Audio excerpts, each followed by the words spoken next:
Welcome to the Big Bets on Campus podcast presented by BetMGM. I'm your host, Tim Kalinowski of Action Network, and I'm joined by BCS themselves, the heartbeat of our college football coverage, Brett McMurphy, Collin Wilson, and Stuckey. I want to start with an upset here, gents.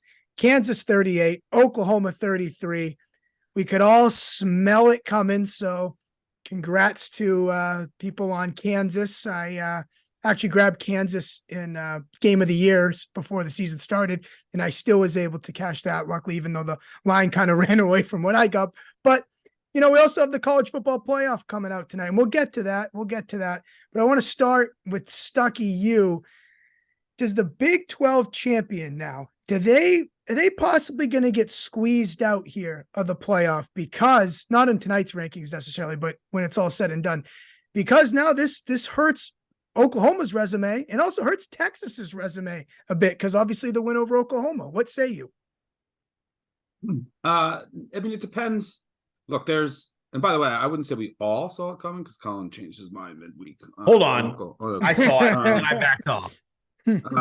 Anyway, yeah, I mean, right now I would say, let me get my ducks in order here. The Big 12 is on the outside looking in right now. That's because you have, 5 teams that are undefeated, that if they win out, right, and none of them are going to play each other. Well, Michigan and Ohio State, that'll be an elimination game. And we're going to get there. Yeah, we'll get there. But winner of Michigan, Ohio State, Washington, Florida State, and Georgia, right? If those teams win out, then those are the 4 teams that are in, and it doesn't matter what happens in the Big 12. But look, I don't think Washington's going to win out, and that'll make the conversation with, say, a one-loss Pac-12, Oregon, and it's going to depend on how many more undefeated teams there are. Like Georgia could lose, they could lose in the regular season, they could lose in the SEC championship. But I would think a one-loss Texas because of that win at Bama. And then look, it depends on what Alabama does the rest of the year too. They're going to be in the mix if they're a one-loss SEC champion. So there's so much to be determined. But if Texas beats Oklahoma or Kansas State, if they beat Kansas State this week, Kansas State's rolling. That's another big win. And then say they beat Oklahoma in the Big 12 championship, but they have one loss with a win at Bama on their resume.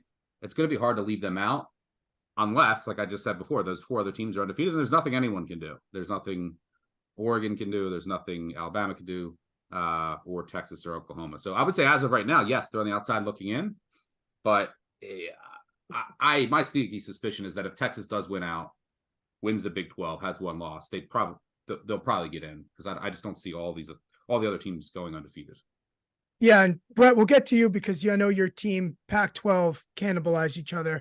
But Collin, you were banging the Oregon drum. Great article earlier in the week, and so that's where I kind of land on this. Could it be the Pac-12 the Big 12 that is squeezed out because of that great Oregon performance, and obviously what happened to Oklahoma?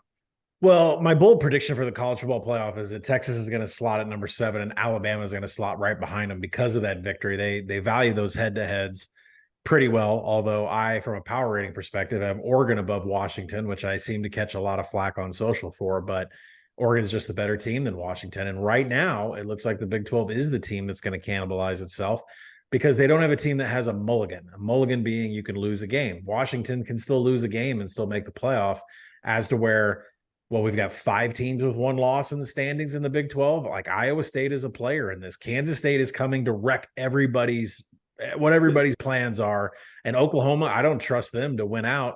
I'm not even sure they're going to get over their win total at 9.5 with only a few games left. So, I think it's completely wide open. At least Texas didn't seem to fall with a quarterback change against BYU. We'll see how good they are. I mean, this test against Kansas State, probably the biggest one they have left for the rest of the year. Yeah, Brett, is it changing? Have you changed your tune on the conference that's going to eat each other here? No, but when Collin went through the Big 12 lineup, he left out the team that actually has the easiest schedule the rest of the way, and that's the Cowpokes, if they can get by Bedlam on Saturday, and that is obviously a big if. I still think I agree with Stuckey. I don't think Washington's going to win out, but I'd be fascinated to know what you guys think. Just real quick, just give me one team. You can always come up with these crazy scenarios. This one, kind of crazy, not that much. FSU, Michigan, and Washington all finished 13-0. So they're in. Bama beats Georgia in the SEC title game. Georgia finishes 12-1. Bama finishes 12-1. And Texas wins the Big 12. Who's your fourth team? Texas. Harder strength of schedule. Win at Bama. Collin? Alabama I would mean, have it's Alabama. I know Alabama lost heads up. Alabama would have beat Georgia and LSU. Yeah. And of course they lost the head-to-head with Texas.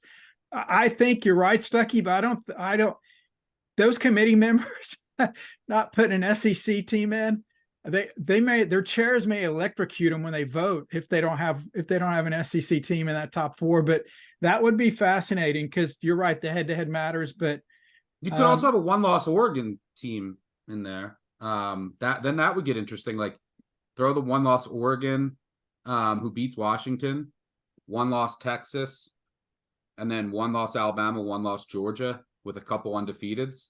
Picking between those one-loss teams, they might change the rules and just do the expanded playoff this year instead.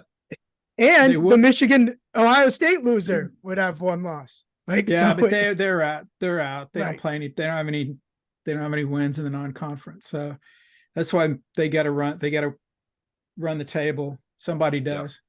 Yeah, because the Big Ten winner then is going to have a meaningless win in the big championship weekend. Right. A lot of these other teams are going to pick up big wins, and I mean, what they're going to beat Iowa. Who cares? Could be Nebraska. That's a bullet point in the resume right there.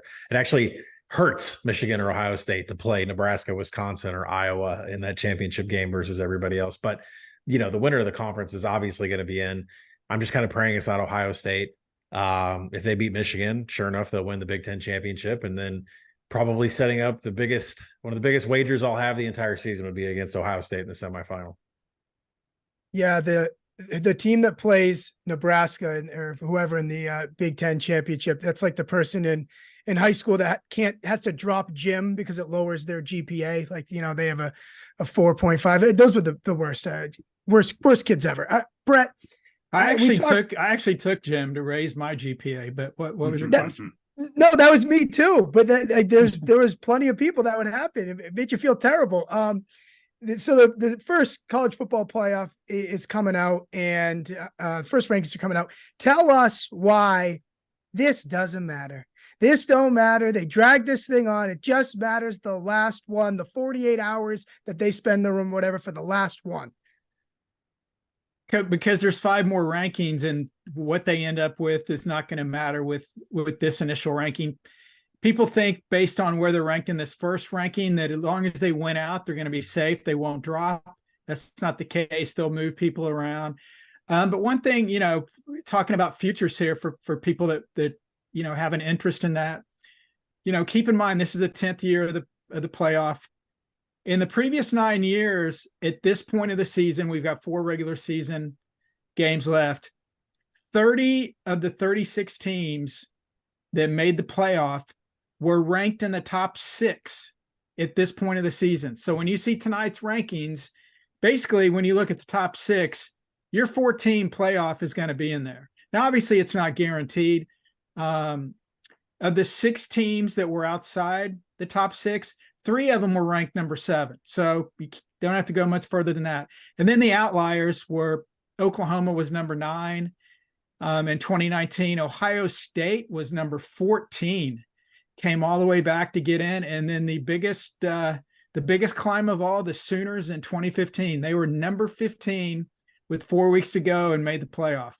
So, keep that in mind. But you're right, Tim. Ultimately, they're going to change. They're going to move around. And certainly teams lose, they're going to drop. But history tells us that, pretty high percentage of these 4 teams will be in that top 6 tonight. Collin and I know all too well about that Ohio State. I had them 50-1 the year they won the title. They lost to Virginia Tech, I think, week 2. And Collin had TCU at like 350 to 1. 630 to 1. I had the Horned Frogs to win the Oh my 630 God. to 1 in Ohio State. And so I had my 50 to 1 going up against his 630 to 1. We waited, and Ohio State jumped them in the final rankings and then went on to win it all. And by that TCU team was rolling too. They would have had a shot. So yeah, we know all about those flops, those flip flops or the switches at the very end. So I agree. It's fun. It's fun and it's good for banter, but it's ultimately pretty meaningless. And we have so much football to be played in a year with a lot of parity. There's going to be a few more losses at the top. Collin, what can bettors take from the college football playoff rankings? The first one, is there value in what the committee may over or undervalue themselves, and what the public may then over and undervalue?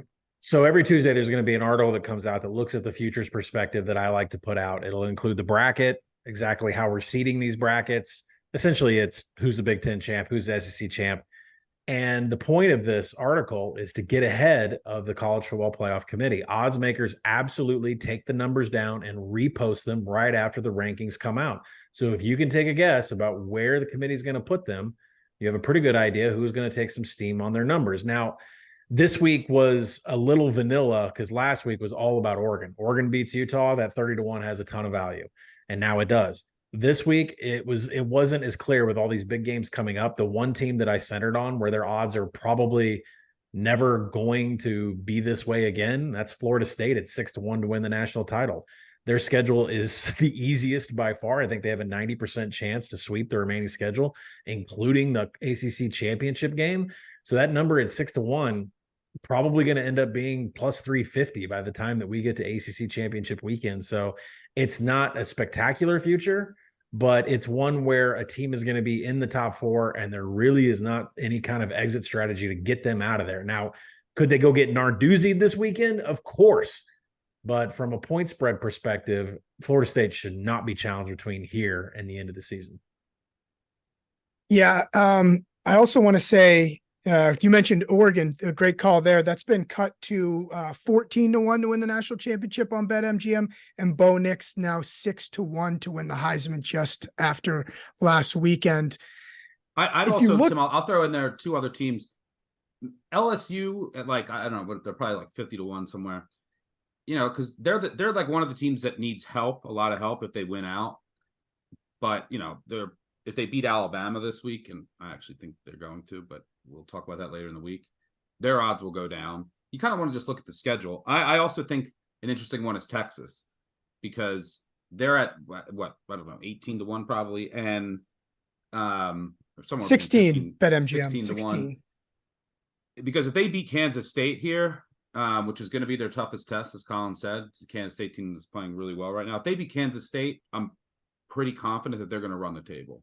You know, I think they have TCU, Texas Tech, and Iowa State left, and then presumably, I don't know, maybe a rematch with Oklahoma. But I think Texas would win out. So this is their toughest test.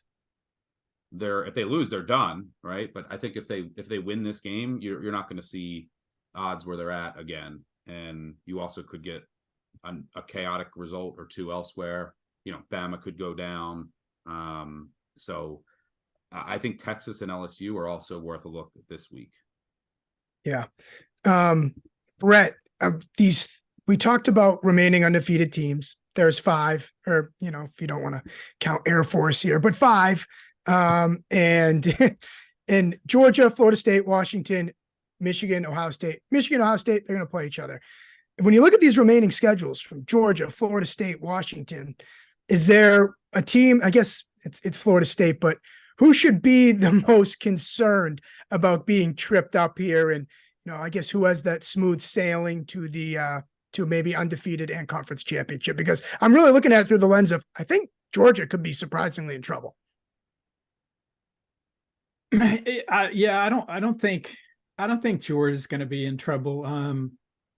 I think Washington, you know, at Oregon State, I think Stuck mentioned that last week, as a potential trapdoor for the Huskies. And then plus, the Apple Cup. I mean, weird stuff happens at USC. They have no defense. Utah, kind of came back to reality. So I think Washington should get through, but look, they've struggled they should have lost Arizona State. They're fighting for their life against Stanford.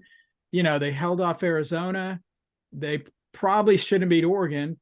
So is the luck finally going to wear out? That's something to look at. I mean, I give credit to Georgia. I mean, they're never going to admit this, and Kirby's not going to admit this because he's too busy ripping Mullen about not recruiting, which is actually pretty funny. Georgia has actually become an NFL team this year. And by that, I mean, to me anyway, to that, it seems like they have figured out how to turn it on and turn it off. They have sleptwalked through countless games. We've talked about it. They've only beaten one team with a winning record. Well, now two with Florida. So they'll show up against Missouri, Ole Miss, Tennessee, Georgia Tech, they get good Georgia Tech or bad Georgia Tech. Even number Georgia Tech, Brett. They're in trouble there.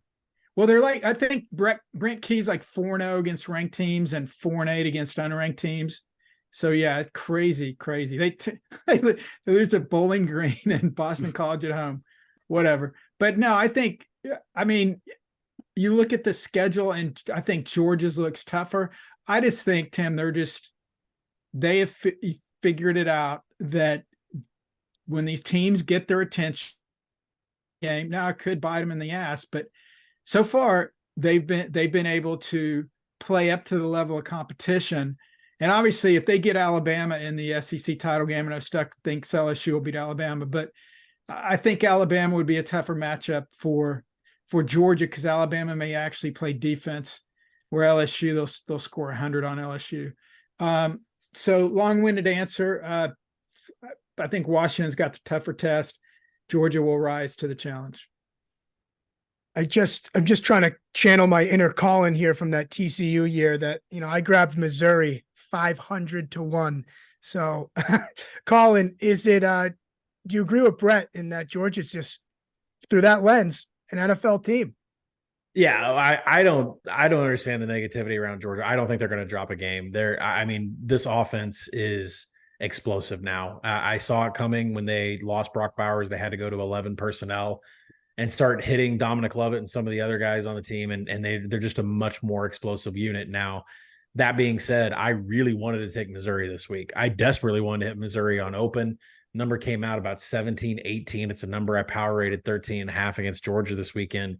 But when I broke it down, there's just too much leakiness in Missouri's pass defense, but particularly in finishing drives and in quality drives. They let a lot of teams get down the field. They let a lot of teams get on the board when they get past the 40-yard line. I just couldn't do that with the current state that Georgia's in right now. They're just, that's 2 games in a row where they're absolutely dominating down the field with Carson Beck. So I'm not stepping in front of this Georgia train. The Missouri story is great.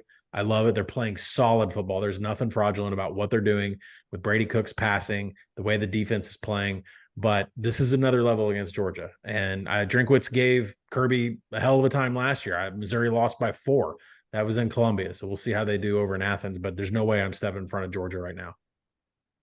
I will say that I agree that Georgia turns it on, but their defense is nowhere close to as good as it's been and that might burn them down the line in the college football playoff. I mean, even last week, Graham Mertz completed like 80% of his passes for it at 350 yards of offense. Vandy got to 20, UAB. Like last year, the last 2 years, this Georgia defense, I mean, there were stretches where they wouldn't give up a touchdown. They lost so much NFL talent that they've definitely taken a step back on the defensive end. They're just not getting pressure. You can run on them a little bit. It's just a little softer of a defense, but I agree with Brett that they do seem that they can just turn it on when wanted, and it helps when Billy Napier's snapping through his quarterback's legs instead of sneaking it for a first down, but it is what it is. Yeah, that game was fun for about a whole 5 minutes. 6 minutes. 6.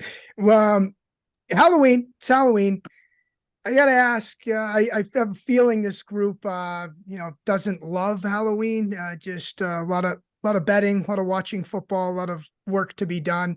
But if you were invited to, a college football Halloween theme party, Brett, which college football character are you coming as? Who are you dressing up as? This would be hard to pull off, but I would actually go as an empty trophy case. So, and with Texas A&M on me. So I think people may like that since they're waiting to put that national title trophy in there, or an SEC West title, or heck, maybe a bowl trophy at this point. So I would go as an empty trophy case. Collin. Yeah, I live 10 minutes from the University of Arkansas campus, and you would not believe the number of kids that show up at this door looking for candy, wearing a neck brace with red face paint on because Bobby Petrino costume around the state of Arkansas, especially Which you've worn. Yeah, so I've worn the costume myself, so I have to say Bobby Petrino would be the look. It's like a rite of passage down there. I feel like Stuckey. How about you? I do have one time on this show. I said when Colin and I were doing the show, I said, "All right, if this bet loses, I'll come dressed as a clown next week." So I got a clown outfit, and so I have a clown outfit. So I would just put that on and go as Dabo Sweeney. Yeah, I knew it was coming. Or your new costume could be you putting your shoe in your mouth. Carson Beck is up to 30-1 if he wins the Heisman. You said you'd eat your shoe. Eat my shoe. Still stand by it. I'd go as a clown. And the head coach, if you're not familiar, he's the head coach of the 4-4 Clemson Tigers. Dabo's getting his wish. 2 weeks ago, he said maybe we should lose some and get some of these fans off the bandwagon. Maybe it's too crowded. Well, mission accomplished. Yep. They've lost. Tim, I see you're not wearing orange anymore on these shows. Are you off the bandwagon? No. Yeah, I mean, the bandwagon is a lot of people are jumping off. I unfortunately booked a trip to Clemson a couple months ago, and for the North Carolina game. And I was then hoping North Carolina would be undefeated, because then that would be a little more exciting. And now North Carolina has shit the bed. So, You go watch Clemson fight for their bowl lives. Exciting stuff. Really exciting stuff. I could do that down the street at Boston College too. So, not really looking forward to it as much as I was. I want to pivot off Clemson as quick as possible. The whole Michigan. Who are you going as? It would probably be some version of Dabo. I'll tell you what, I used to have used to go as John Gruden every year. And I used to do a mean Gruden impression, all the, my blonde hair with all the Raider stuff. It was pretty good. But I don't do Halloween anymore. I'm grown up now. By the way, I'm looking at Clemson's schedule. Dogs to Notre Dame. They get even numbered Georgia Tech. They're the best team in the country in even weeks. Then they host North Carolina. Then they're at South Carolina. I mean, there's no guarantee they're getting the 6 and 6. It might be dogs to get the 6 and 6. It's close. It's like a coin flip. Be crazy.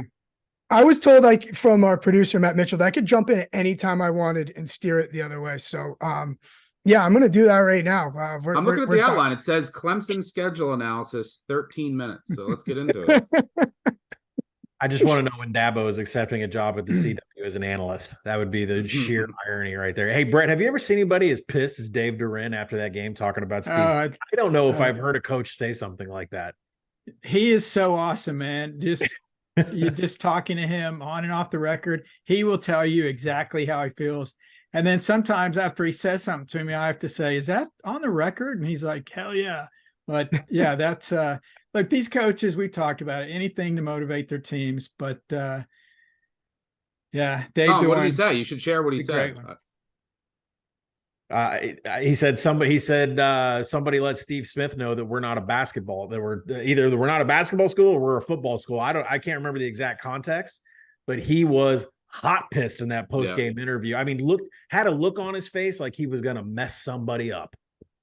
Yeah, because Steve Smith said on game day, when they quick picked it, they're a basketball school. They're not beating Clemson. So coaches. This is in the post-game interview on the field.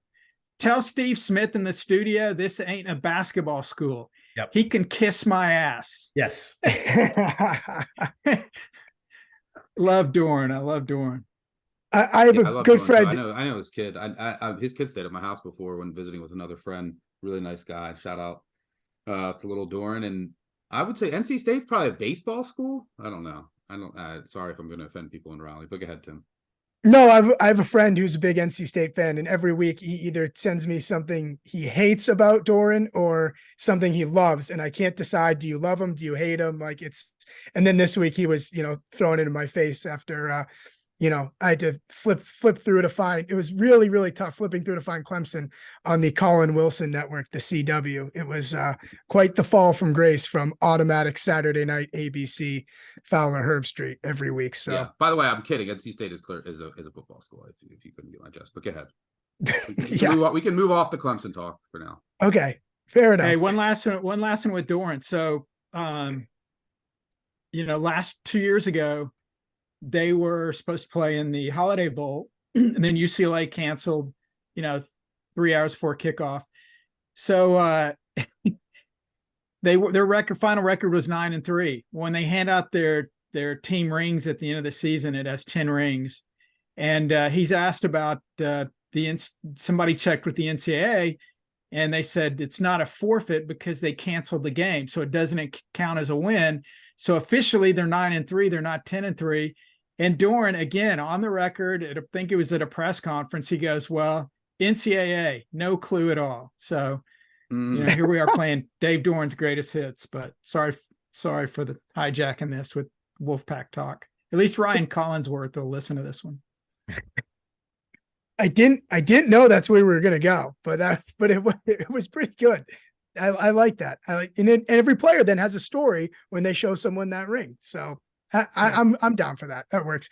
The Michigan sign stealing thing. Okay. I got to ask, it's been going on for weeks. We haven't talked about it a ton here because I don't really know what the betting angle really is unless something gets thrown at Michigan. But this season, do you guys care about this story, or do you kind of have your minds made up? I feel like it's kind of one of those things where the more this comes out, people kind of just have an opinion made already. I'll ask you, Collin. It matters to me in terms of the point spread and how to handicap Michigan games. Now they're about to play Purdue. They got a couple games coming up, and you have to think that they've changed their signs. Now this is starting to come out a lot more. There was a game just this past weekend in college football where one coach was bragging that they changed their signs at halftime, and that the team that they were playing against didn't have any advantage against them. So I think this is happening a lot more than people realize. It's just now all coming to fruition. But it matters to me from the standpoint of Michigan doesn't have that advantage anymore. They've got a billion laminated sheets of everybody's hand signals, and now all that is worthless. So I think it's interesting to see if there's a dip, not just in covering the game. Is there a dip in how many points that you're covering the game by? Because I tweeted this out when this stuff happened last week. Since the end of the pandemic, since the start of the 2021 season, Michigan is third and against the spread. They've been unbelievable since they've come back from the pandemic season. We didn't think that they were capable of beating Ohio State. We didn't think they were capable of getting to the playoff, that being a 9-win team was really their ceiling. And maybe that hand, those hand signals got in there. But when you listen to Sonny Dykes and the TCU staff, I mean, it's just a brilliant move to change all their signs, but leave one assistant on the field to signal in the old signs to confuse Michigan. And so, TCU knew this for a month. They were getting phone calls from other coaches in the Big Ten saying, hey, you've probably had people in your stands recording your hand signals. So this is much deeper than, anything anyone could ever believe. But it matters to me from a point spread perspective from the market, because if the odds makers are still going to value Michigan where they're at against their opponents, let's see how much they cover the spread by as we go through these last 4 games. Fair enough. Brett, I salivate reading this stuff, but at this point, does it matter that much to you in your opinion? Do you really care? I don't. And I actually talked to a coach today and brought it up, and he called it a witch hunt.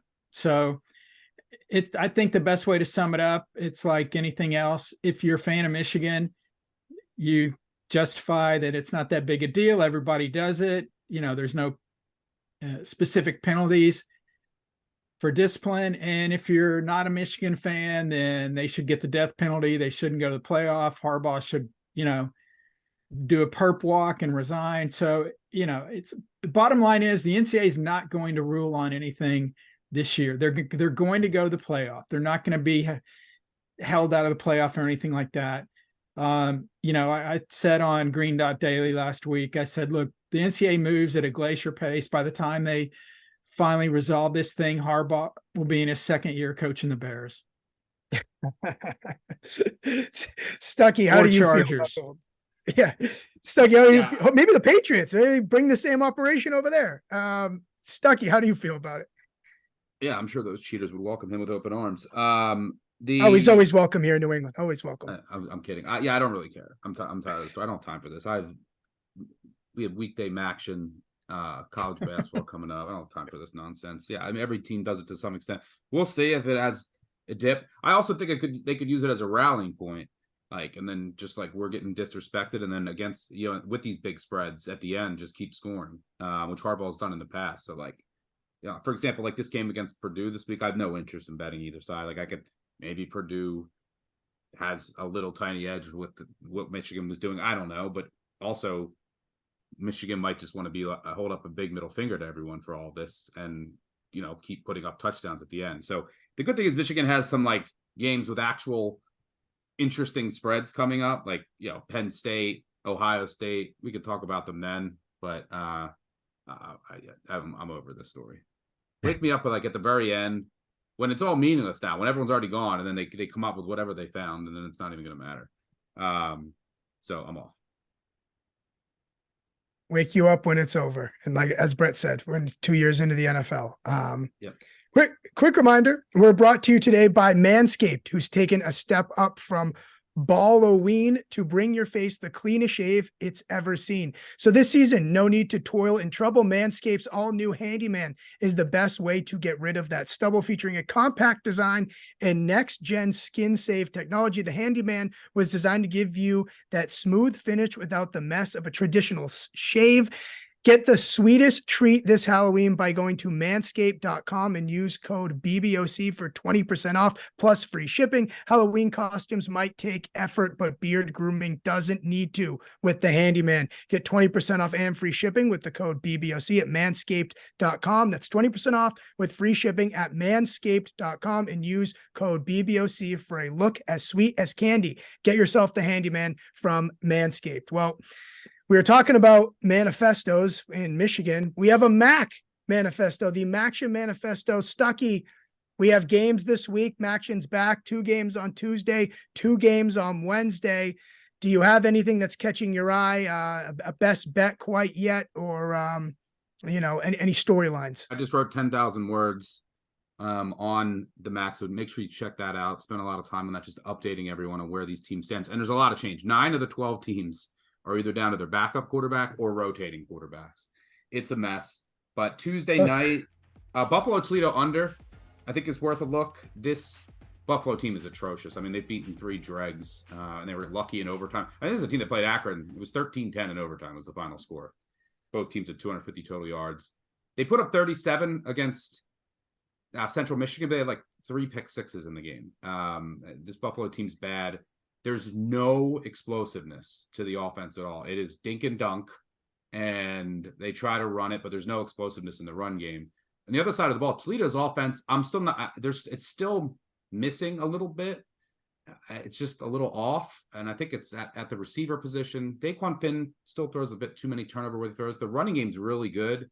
Penny Boone, who's a Maryland transfer, is great. Finn can also run, but that's the Buffalo strength of their defenses. Their defensive line is really good against the run. I think they're top 20 in line yards and stuff rate. And so I think that they could keep this Toledo offense relatively in check. I don't think you're going to see a ton of explosive plays in this game, which is what you really want to avoid when taking any MAC under. So I like the Toledo Buffalo under. And then on Wednesday, I like Ball State against Bowling Green. I think this is just a really good matchup for Ball State. Ball State lost 3 kids from their secondary that all got pro looks. So it's a lot of talent, and their secondary has taken a hit as a result. But their run D is still good. And in this particular matchup,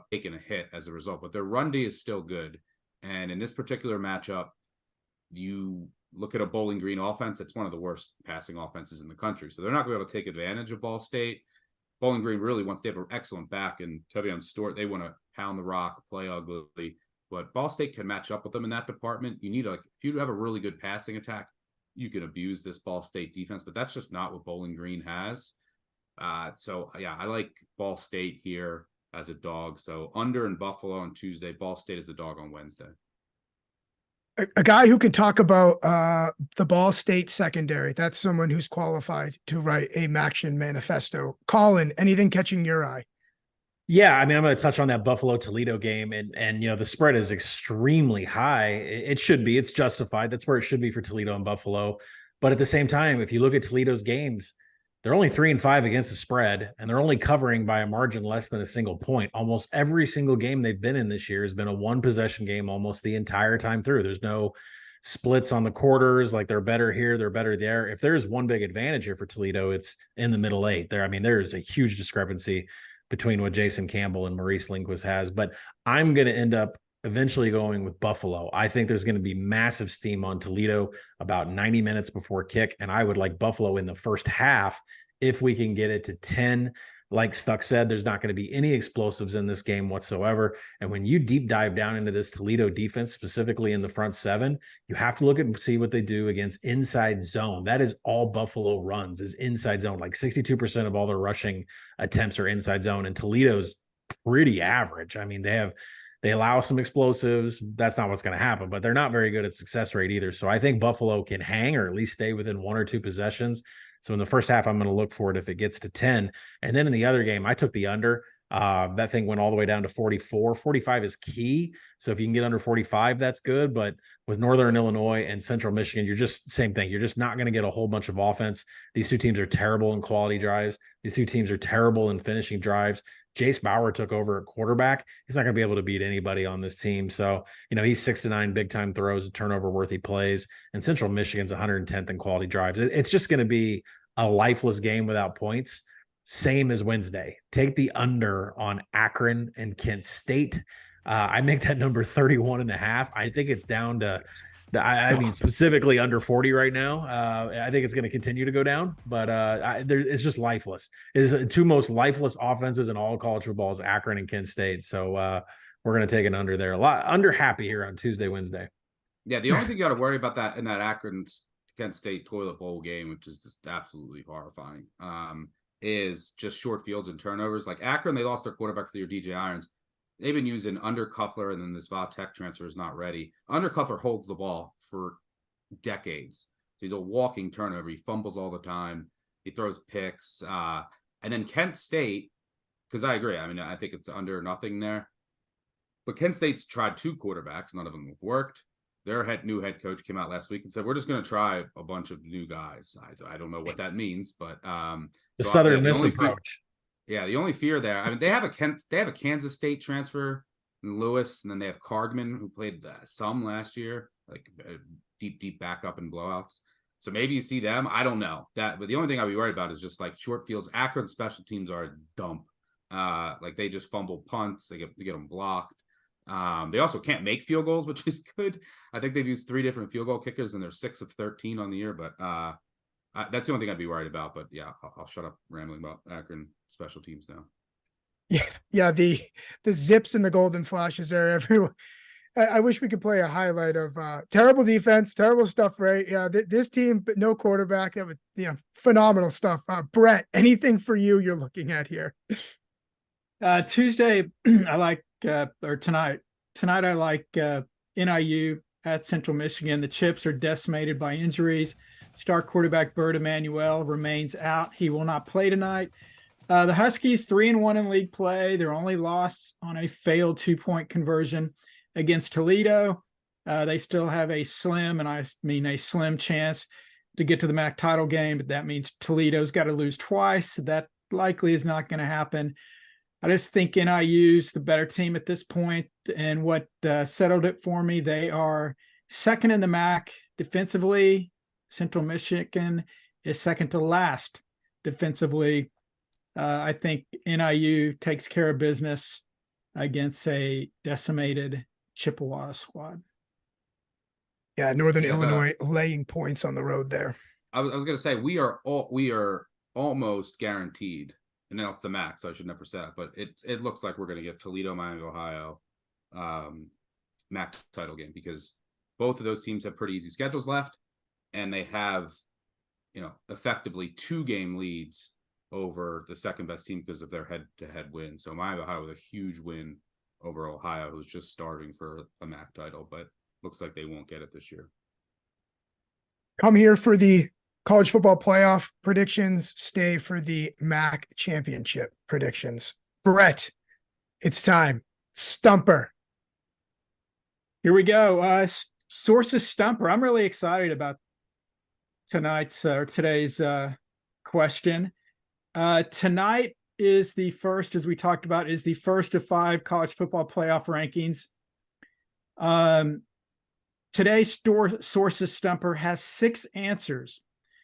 Collin, this is kind of like winning the coin flip. You can either take the ball or you can go last. Why do you want to go first or go last? Well, that's up to you.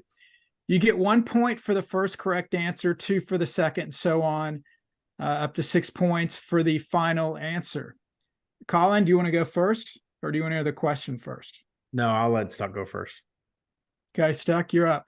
The question is, in the 9-year history of the college football playoff rankings, there are only 6 current Power 5 teams that have never been ranked in the selection committee's top 25. Only 6 current Power 5 teams that have never been ranked by the selection committee. Stuckey, for 1 point, who you got? Vanderbilt. Very easy. Vanderbilt, 1 point. Collin, for 2 points, who you got? Stanford. No, they have been ranked. Tim? Let's go Rutgers. 2 points, Rutgers. It will get tough though. The two final answers, I think, are going to be the 2 final answers. Actually surprised me when I looked this up. Stuckey, a 3-pointer. Who you got? Indiana. That is incorrect. Colorado. Collin. That is incorrect. They won the Pac-12 South a few years ago. Tim. Pandemic. No one know that we should throw those records. That wasn't pandemic. That was before pandemic. Mike McIntyre was there. Back to me. Yep. Boston College. Come on, man. They've been ranked. Stuck. Now, is it Power 5 this year, right? Current Power 5 schools. I don't know if they got in there this week. Arizona. They went to the Fiesta Bowl in the first year of the playoff year. rankings. Nebraska. Oh, yeah. Nebraska has been ranked. Tim. Oh, my next guess was going to be Nebraska. Virginia. Wrong. They have been ranked. Stuck. Cal. Yes, Cal. I will give you a hint. They are the only current Pac-12 school that has never been ranked. So that was a 3-pointer. So no more Pac-12 schools. Collin, 4-pointer. I don't want the whiplash of you calling out the bowl they actually went to whenever I get done saying. I'll say, I already know some of these have been, like the ones that are really terrible. So let's go with Arizona State. No, because we're done with the Pac-12. Oh, that's right. You missed your. Okay, so Tim, here, this isn't going to give you any information. Remember, the selection committee rankings are usually only the last 4 or 5 weeks of the season. Okay, so it's the last half of the season. It doesn't have anything to do with the start of the season. So Tim, you're up. 4-pointer. Georgia Tech. Come on. Incorrect. They played for the ACC championship 1 year. Stuck. Houston. No, Houston has been. I know it's wrong, but I'll say Kansas. You're correct, Collin. Yes. Kansas has never been ranked. However, They're that going to could be in there change. tonight. Yeah, they're probably That going to could be change in there. tonight. Yeah. One other school that could be ranked for the first time that is not a Power 5 school is Air Force, has never been ranked. All right, so we've got 2 teams left. 5-pointer. We know it's not a Pac-12 school.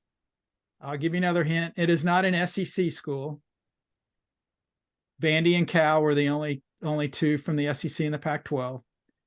So we are down to ACC, Big 10, and Big 12 for the final 2 answers. Tim for 5 points. I'll go Syracuse. That is incorrect. Stuck? Minnesota? That's not right. Collin, if you guys are keeping track of this, it's just look at who you've eliminated. You probably figure it out. Collin, 5-pointer. I know it's a big one. Let's go with God, they've been so bad for so long. I can't remember last time they were good. So I'm gonna say Virginia Tech. No, not Virginia Tech. Tim? Maryland. For 5 points, the Terps. Yes. Wow. All right, last one. We got one left. 6 points will determine who wins this contest. Purdue. That is incorrect. Collin? I don't think it's them either, but we'll say Illinois.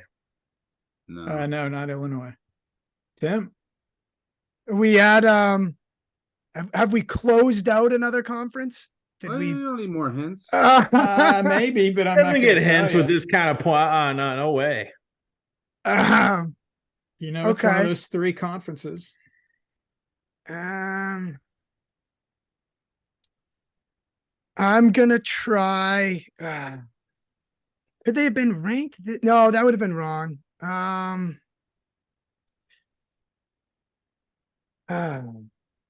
Give me Wake. Incorrect. Stuck. Who do you think it is? You thought you had it. West Virginia. Incorrect. Collin, 6-pointer. It's out there. You know what? I mean, I know it's wrong. I shouldn't even say it. There's only like 3 teams left on this list. Well, guess one of them. I mean, I'll go Northwestern, but they had 9-10 win seasons. So Yeah, not Northwestern. Yeah, they played. Tim? Brett, can you tell me the 5 we have? no. Yeah. The 5 correct answers. Yeah. Vanderbilt, Cal, Rutgers, Maryland, and Kansas. The last one is Duke. Wrong. Okay, here, I'm going to offer this up. Do you want me to give you the conference, but then all 3 of you have to text me your guess, and whoever Yeah. gets it right can split up the points? Yeah. Sure. Do you want to do that? Yeah. Okay. So you got to text me. Tim, I'll slack write me. mine down. So and Yeah, then you guys- I got it. Well, Open. yeah, don't hold it up though.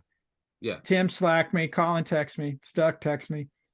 Should I give you one conference or just eliminate one and leave you 2 One conferences? Huh? You can make it 2. Whatever you want. You're the question guy. It's you guys are the ones frustrated. I should ask David. He's like, just give him the answer. Okay, two conferences. It's either the Big 10 or the Big 12. Send me your answer. I have Tim's answer. Stuck, no pressure. What does yours say? I can't read it. Texas Tech. Texas Tech. Collin and Stuckey both got Texas Tech. Tim went with BYU. Collin and Stuckey get 3 points each. So yeah, Texas Tech is the final one. There you go. I can't believe they've never snuck there once. But you think about them, they'd always kind of filter towards the end of the season, so they were never in the top 25. The one that surprised me probably the most was I figured Maryland would have been in there at some point. Rutgers, Vandy, those were layups. You know, Cal kind of surprised me, but usually somebody sneaks in there. in the top 25. So there you go. The 6 teams that have never been ranked: Vandy, Cal, Kansas, Rutgers, Maryland, and Texas Tech. Look for Kansas to get off the schneid tonight. Nebraska had to be pre-Scott Frost era. I just tend to think that the playoff era has been shorter than, like, I feel like it's been longer. It's not. Tim won't know this, but the very first playoff ranking came out with, I know, Mississippi State and Ole Miss. Yeah. And who was the quarterback of Mississippi? Mississippi State. Dak Prescott. Yeah, it's been a while. And who was it for Ole Miss? Michigan State. Who was it for Ole Miss, Collin? The quarterback in 14? Yeah. I know it. Don't know. That had to be. Was it Bo Wallace? Bo Wallace, yeah. The Michigan State made a college football playoff, and look at them now. They made the first one, yeah. Yeah, that's been. Or was it first one or second one? No, it was the first one. Nebraska's been ranked 8 times.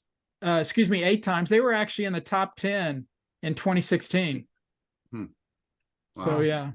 All right, can we get a points? What was the points on that? And then the points. Stuck 3 correct answers, 7 points. Collin, 2 correct answers, 7 points. Tim, oh Jesus, 2 correct answers, 7 points. Wow. All that for that. All that pain for nothing. It's a tie. So Stuckey, 19 points going into next week. Collin, 15. Tim, 15. Okay, good race. Yeah, so there you go. David, who cuts this down for us, is going all that for Brett to read a tie. For a tie. Well, because I split those up. Oh my God. Okay, before we go, Brian Ferentz has stepped down as the OC of Iowa. What a run it was. They got to be averaging 7 points a game? Maybe that's generous. Collin, you're wearing the Iowa hat right now. Do you have a favorite Brian Ferentz moment, or Iowa moment from the Brian Ferentz era? Oh my goodness. Well, he's been there. He was the offensive line coach in 2012. So he's been there ever since then. I'm not sure how far back we can go, but the fact that he was a part of as the offensive coordinator and a part of the play calling that beat Ohio State in Kinnick years ago, that shocks me. Like, I don't know when this offense tanked. Like Ohio State had a piano dropped on them in Kinnick. I don't know how we've gotten from 2017 Brian Ferentz to this. I guess my only good memory of it, all I can think of is a good memory, because it's all been downhill ever since. So I'll go with that. Stuckey, you got to have a good one. Yeah, I'm a positive guy. I'm a good spirit. So, but I remember they had they had one good offense with Ricky Stanzi. It was the only time they ever had a good quarterback. But last year I laid 24 with Iowa, get a broken run late, cover. This year laid 28 with Iowa, and Ferentz calling plays, calling a reverse, calling a run on 4th and goal from the 1. Iowa gets in, covers. Ferentz was throwing a fit on the sidelines the whole game. He wanted to really put up points that game. So I'm going to go with a positive memory. Covering, because it was like pulling teeth in both games. So shout out Brian for those covers. If we're talking about cash and tickets, my best memory is how much I had on the 2019 Holiday Bowl. They pounded USC out in San Diego 49-27, 49-24. I don't know. It's like I said, I don't know what's happened to Iowa's offense, because that was all Brian Ferentz play calling. So I just cannot believe how far they've fallen off from an offensive perspective. Brett, how about you? I have to agree with Stuckey. Western Michigan game, scoring 27 second half points, including a touchdown with 30 seconds left, to get over the number against the Broncos. All positive vibes. Fair enough. Yeah, that was, guess from an entertainment perspective, sad to see that finally come to an end. It was quite entertaining on a week-to-week basis. So, We look forward to MACtion this week, everybody, as we 2 games Tuesday, 2 games Wednesday, Halloween. It's exciting, and the first round of the college football playoff will come out tonight. So just a reminder that, excuse me, frog in my throat. Just a reminder that the BBOC is presented by BetMGM. The podcast returns Wednesday morning with Mike Calabrese and Mike Iannello for their Week 10 Group of 5 deep dive before Collin and Stuckey's big betting preview episode out late Thursday. Thank you for joining all of us here. We'll see you next time on Big Bets on Campus. Thank you very much, guys. It was a great night. Tons and tons of fun. Happy birthday, Nick Saban. Oh, that's right. That's true. Happy birthday, Nick Saban. It's a carrot cake, by the way. It's a carrot cake. So Carrot cake. Happy birthday. And he don't smoke them. He just chew on them a bit.